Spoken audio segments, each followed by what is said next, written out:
অসমখন শংকৰ আজানৰ মিলনভূমি।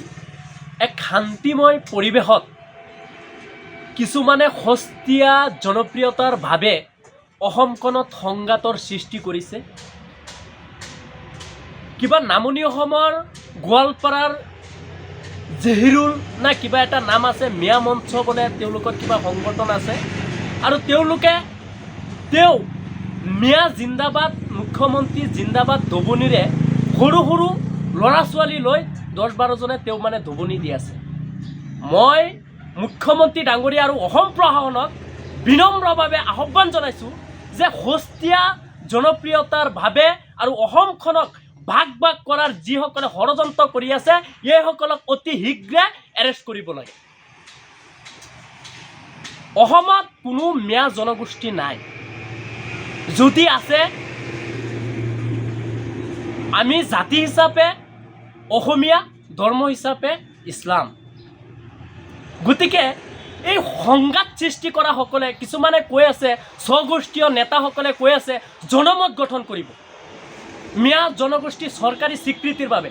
মই তেওঁলোকক আমি প্ৰত্যাহ্বান জনাইছোঁ যে মিয়া কোনো অসমত জনগোষ্ঠী নাই, অসমত আছে মুছলমান সংখ্যালঘু মানুহ আছে, আৰু ইয়াত যদি কিবা আমাৰ স্বগোষ্ঠীয় স্বীকৃতি লাগে, সংখ্যালঘু বৈদিক সামাজিক ৰাজনৈতিক মানুহে এইটো নীতি নিৰ্ধাৰণ কৰিব, আৰু তেওঁলোকে সস্তীয়া জনপ্ৰিয়তাৰ বাবে নিজকে নেতা হ'বলৈ, সংখ্যালঘু প্ৰীতি দেখাবলৈ তেওঁলোকে উঠি পৰি লাগিছে। ইয়াৰ আমি কোনো কাৰণে সহ্য নকৰোঁ, আমি গ্ৰহণ নকৰোঁ। আগন্তুক দিনত আমি যদি অসম আৰক্ষীয়ে 24 ঘণ্টা সময় দিছোঁ, অসম আৰক্ষীয়ে যদি এইসকলক যদি এৰেষ্ট নকৰে, আমি আদালতৰ দ্বাৰস্থ হ'ম আমচুৰ ফালৰ পৰা।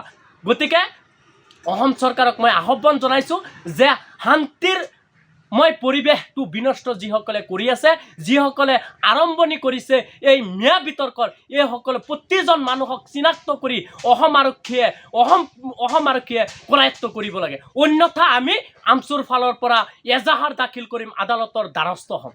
অসমখন শংকৰ আজানৰ মিলনভূমি।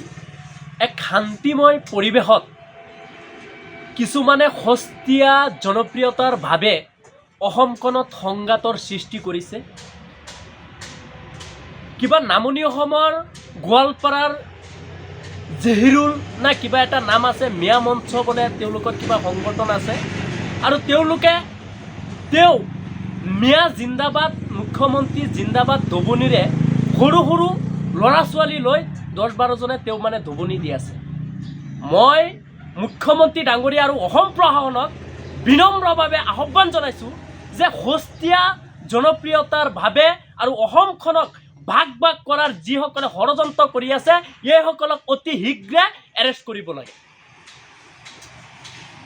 অসমত কোনো মিয়া জনগোষ্ঠী নাই, যদি আছে আমি জাতি হিচাপে অসমীয়া, ধৰ্ম হিচাপে ইছলাম।